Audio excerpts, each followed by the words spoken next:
Hello programmer, নেক্সটজেস 13 প্লেলিস্টের তৃতীয় ভিডিওতে আপনাদেরকে স্বাগতম। আজকের এই ভিডিওতে আমি সুবিস্তরে আলোচনা করতে চলেছি নেক্সটজেস 13 এর রাউটিং প্রসেস নিয়ে। আজকের এই ভিডিও যদি আপনি পরিপূর্ণভাবে দেখেন তাহলে আশা করি নেক্সটজেস 13 এর যে রাউটিং সিস্টেম আছে তা নিয়ে আর আপনার কোনো প্রবলেম থাকবে না। তো চলুন ভিডিও শুরু করা যাক। আর আপনি যদি আমার চ্যানেলে নতুন হয়ে থাকেন তাহলে অবশ্যই চ্যানেলটি সাবস্ক্রাইব করে দেবেন নেক্সটজেস 13 এর কোর্স বাংলায় করার জন্য। আর এই প্লেলিস্টটি আপনি নেক্সটজেস 13 শেখার জন্য বাংলায় ফলো করতে পারেন। তো চলুন আমরা এখন চলে যাই সরাসরি নেক্সটজেস এর রাউটিং সিস্টেমে। নেক্সট কোর্স নামে একটি ফোল্ডার আমার ডেস্কটপে আপনারা অবশ্যই দেখতে পাচ্ছেন এবং এই ফোল্ডারের ভিতরে নেক্সট নামে আরেকটি ফোল্ডার আছে। এই ফোল্ডারটি মূলত নেক্সটজেস 13 এর একটি ইনিশিয়াল প্রজেক্ট। এটি আমি সেট আপ করেছিলাম আমার এই প্লেলিস্টের সেকেন্ড ভিডিওতে। আপনারা চাইলে আই বাটনে ক্লিক করে সেই ভিডিওটি দেখে আসতে পারেন অথবা আমি ডেসক্রিপশন বক্সে লিঙ্ক দিয়ে দেব। তো আমি এই ফোল্ডারটি এখন আমাদের যে নেক্সটজেস এর প্রজেক্টের ফোল্ডার নেক্সট, এটা মূলত আমি এখন আমাদের ভিএস কোড দিয়ে ওপেন করব। ওপেন করার পর আমাদের সামনে ঠিক এরকম একটি ইন্টারফেস চলে আসবে। এখান থেকে আমরা যে কাজটি করব, আমরা আমাদের টার্মিনালে গিয়ে আমরা জাস্ট লিখব yarn dev লিখে যদি আমরা এন্টার করি তাহলে আমাদের সামনে আমাদের নেক্সটজেস এর যে প্রজেক্ট আছে সেই প্রজেক্টটি রান হয়ে যাবে। রান হয়ে যাওয়ার পরে আমরা যে কোনো একটি ব্রাউজারে গিয়ে যদি লোকাল হোস্টের 3000 পোর্টে আমরা যদি URL দিয়ে এন্টার করি তাহলে আমাদের সামনে নেক্সটজেস এর যে অ্যাপটি আছে সেটি রান হয়ে যাবে। তো আমরা এখন সরাসরি চলে যাব নেক্সটজেস 13 এর অফিসিয়াল ডকুমেন্টেশনে। অফিসিয়াল ডকুমেন্টেশনে গিয়ে আমরা রাউটিং সেকশনে চলে যাব। রাউটিং এর ফান্ডামেন্টালসে গেলে আমরা দেখতে পারবো নেক্সটজেস 13 কিছু নিউ ফিচার আমাদের জন্য বিল্ড করে রেখেছে। তার ভিতরে কয়েকটি ফিচার নিয়ে আমি এখন একটু আলোচনা করি। সর্বপ্রথম এটা new file base routing system নিয়ে মূলত কাজ করেছে। আগে মূলত পেজ নামে যে অ্যাপ থেকে আমাদের মেইন রাউটিংটা কন্ট্রোল করা হতো, মানে মেইন এন্ড পয়েন্ট ছিল যেটা, সেখান থেকে শুরু করে আমাদের এখন সেটিকে অ্যাপ নামে যে ডিরেক্টরি আছে সেখানে নিয়ে আসা হয়েছে। যেমন আগে যখন আমরা লোকাল হোস্ট 3000 ক্লিক দিয়ে এন্টার করতাম তখন আমরা চলে যেতাম পেজ নামে যে ডিরেক্টরি আছে সেইখানে। এখন আমরা যাই অ্যাপ নামে যে ডিরেক্টরি আছে সেইখানে। এখন আর পেজ নামের ডিরেক্টরির কোনো ভ্যালু এখানে এই রাউটিংয়ের জন্য নেই। এখন আমরা অ্যাপের যে রাউটিং আছে, নতুন করে নিজেদের মতো করে রাউট লেখার জন্য যে কয়েকটি ফান্ডামেন্টাল লাগবে আমি সেটি নিয়ে আলোচনা করছি। সেটি হচ্ছে আপনাদের সর্বপ্রথম কয়েকটা কনভেনশন সম্পর্কে জানতে হবে। 1 নম্বর কনভেনশন নেক্সটজেস 13 এর যে তারা page.js নামে তাদের ফাইল লিখতে হবে, তাছাড়া তারা সেটিকে আপনাদের সামনে শো করবে না এবং সেটি পাবলিকলি অ্যাক্সেসেবল হবে না। আমি কয়েকটি উদাহরণ দিয়ে আপনাদেরকে সেটি বুঝিয়ে দিচ্ছি। আমি এখন একটি রাউটার ডিফাইন করব আপনাদের সামনে। সেটি কিভাবে চলুন দেখে আসি। এখানে যদি আমরা /shop নামে একটি রাউট চাই তো আমি এখন এটিকে কিভাবে ক্রিয়েট করতে পারি। তো সর্বপ্রথম আগে আমি একটু দেখিয়ে নিই। এখানে কিন্তু আমার শপ নামে কোনো রাউট নেই। এখানে দেখুন 404 this pages could not be found. তো আমি সর্বপ্রথম এখন যে কাজটি করব, আমার অ্যাপ্লিকেশনে চলে যাব।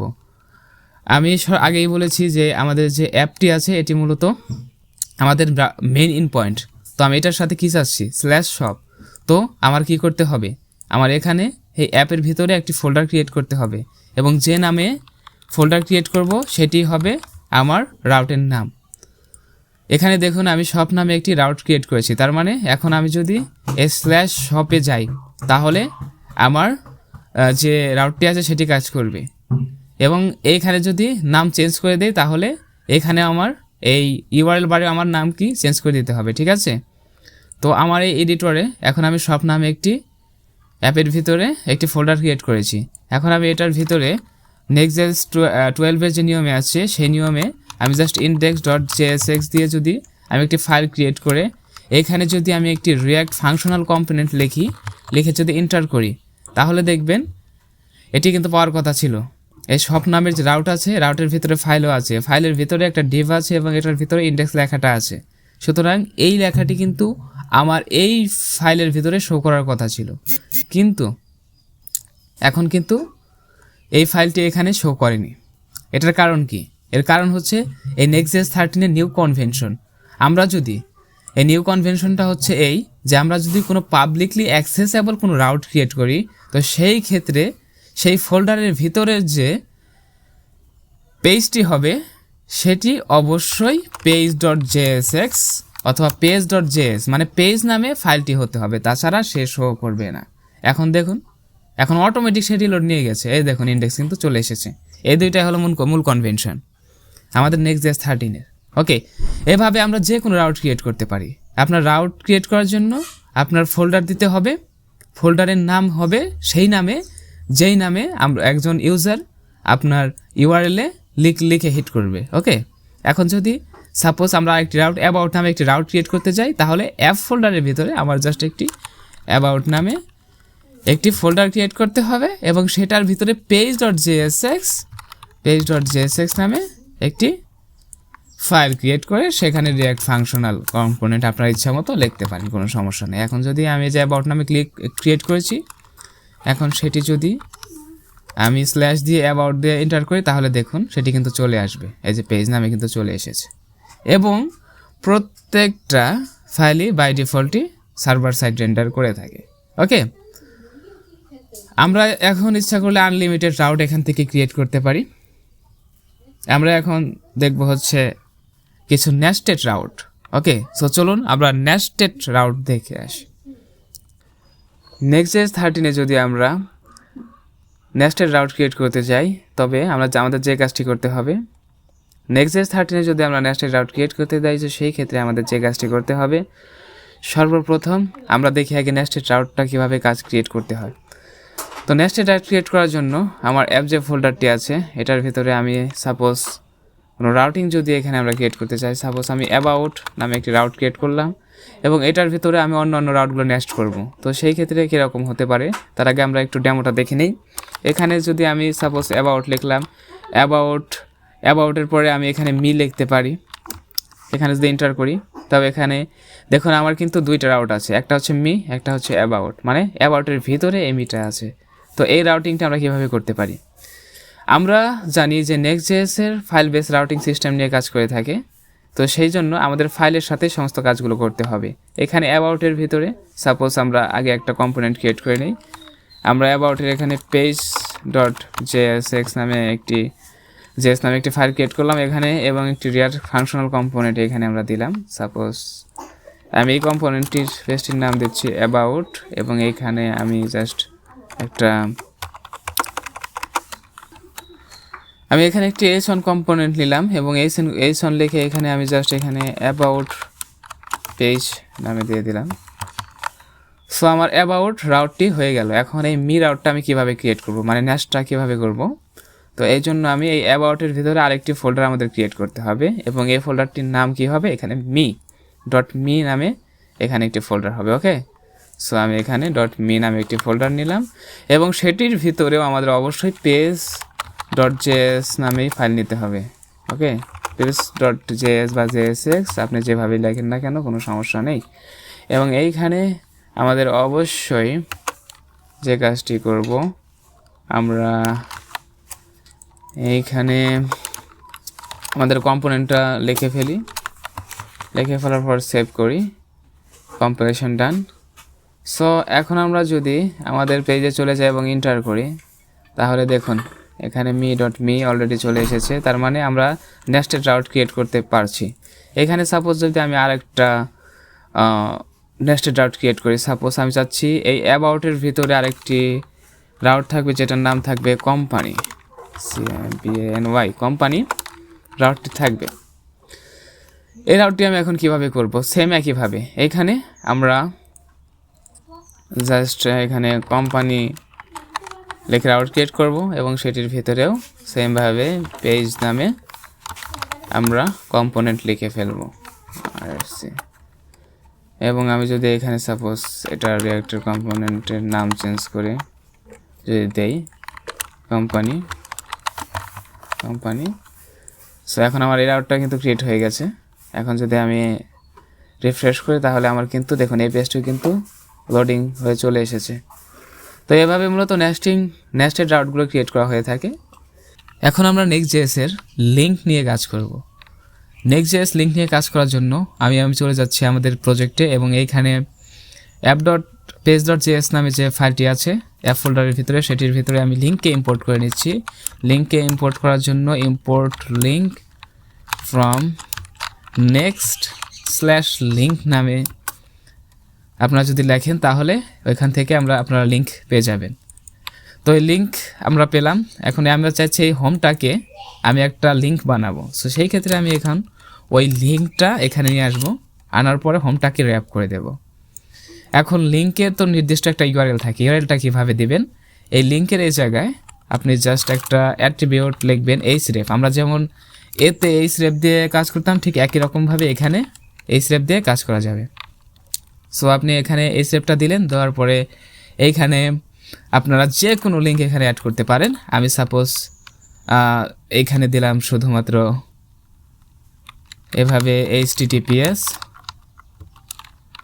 google.com যদি দেই তাহলে কিন্তু সে টিপিক্যাল এ ট্যাগের মতোই এখানে আমাকে google.com-এ নিয়ে যাবে। ওকে, ডাইনামিক লিঙ্ক নিয়ে কাজ করার জন্য আপনারা যে কাজটি করবেন, সর্বপ্রথম এটাকে আপনার href-এর পরে আপনারা একটি ক্যালিব্রেশন দিয়ে নেবেন। দেওয়ার পরে এখানে ব্যাকটিক দিয়ে নিলে আপনারা এখানে ডাইনামিক লিঙ্ক নিয়ে কাজ করতে পারবেন।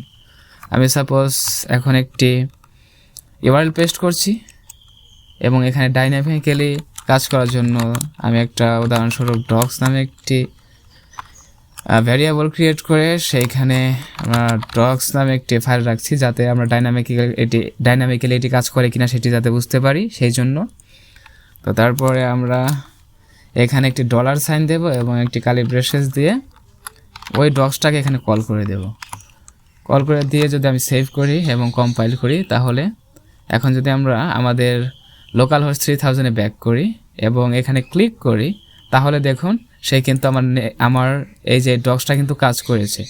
এভাবেই আপনারা যে কোনো ডাইনামিক লিঙ্ক নিয়ে কাজ করতে পারেন উইদাউট এনি প্রবলেম। তো এখন আমরা শিখব ইউজ রাউটার হুকের ব্যবহার। সেজন্য চলে গেলাম আমাদের প্রজেক্টে। যাওয়ার পরে এখানে আমরা ইউজ রাউটার হুক ব্যবহার করতে হলে আমাদের অবশ্যই ক্লায়েন্ট সাইড কম্পোনেন্ট লাগবে। একটা জিনিস সবসময় মাথায় রাখতে হবে। ওকে, তো আমরা এখন একটা ফোল্ডার বানিয়ে নিই কম্পোনেন্টস নামে এবং এটার ভিতরে একটা কম্পোনেন্ট আমরা ক্রিয়েট করি button.jsx নামে। তারপরে নেক্সটজেএস-এর যে ইনবিল্ট যে নিয়মটা যে ইউজ ক্লায়েন্ট ব্যবহার করতে হবে ক্লায়েন্ট কম্পোনেন্টের ক্ষেত্রে, সেটা আমরা এখন করব। সেটা করার পরে আপনারা সর্বপ্রথম যে কাজটি করবেন, একটি রিয়াক্ট ফাংশনাল কম্পোনেন্ট নেবেন। নেওয়ার পরে এখানে আপনারা এই নেক্সটের যে হুকটা আছে সেটা ইম্পোর্ট করবেন ফাংশনাল কম্পোনেন্টের ভিতরে। ওকে, মানে ইম্পোর্টটা এখানে না, মানে আমি দেখাচ্ছি আপনারা ইম্পোর্টটা টপে করতে পারেন। ইম্পোর্টটা টপে করার পরে ইম্পোর্টটা আমি আগে শেষ করি ফ্রম next/navigation থেকে আপনারা ইম্পোর্ট করবেন। করার পরে এখানে ইউজ রাউটার হুকটা নিয়ে আসবেন। হুকটা আনার পরে আপনারা এখানে const router equal to use router লিখবেন। লেখার পরে এখন আমাদের এটা প্রস্তুত রাউটিং করার জন্য। আচ্ছা, এখন আমরা একটা যে কাজটি করব, সর্বপ্রথম আমরা আমাদের অ্যাপ ডিরেক্টরিতে গেলে দেখবেন যে আমার অ্যাবাউট নামে কি একটা অলরেডি এখানে রাউট আছে। এটার ভিতরে আমরা এখন ন্যাভিগেট করি কিভাবে। তো আপনারা এখন যে কাজটি করবেন, রাউটারটা এখানে আনার পরে আমি সাপোজ এখানে একটি বাটন দিয়ে ন্যাভিগেট করব। সো আমি এখানে একটি বাটন নিয়ে নিচ্ছি। আগে বাটন নিয়ে নেওয়ার পরে সাপোজ এখানে অ্যাবাউট আউটে যেতে যাব, আমি অ্যাবাউট নামে একটি বাটন নিলাম এবং বাটনে আমি যে কাজটি করব, এখানে অন ক্লিক নামে একটি ফাংশন আমরা দিয়ে দেব। ফাংশন দিয়ে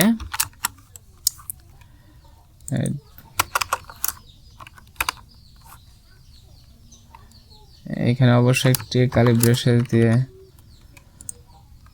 নিতে হবে। ফাংশনটি দেওয়ার পরে এইখানে আমরা রাউটারটা ব্যবহার করতে পারবো এবং রাউটার অনেকগুলো মেথড আছে। আপনারা এখানে গেলে প্রিফেচ, পোস্ট, রিফ্রেশ এগুলো ব্যবহার করতে পারেন। আমি জাস্ট পুশ মেথডটা দিয়ে আপনাদেরকে দেখাচ্ছি।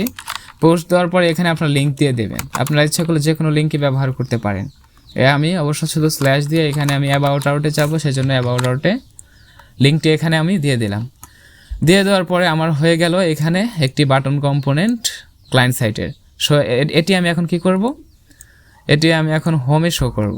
সো আমি এখন হোমের ভিতরে এই বাটনটা ইম্পোর্ট করে নিয়ে যাচ্ছি। Import button from button.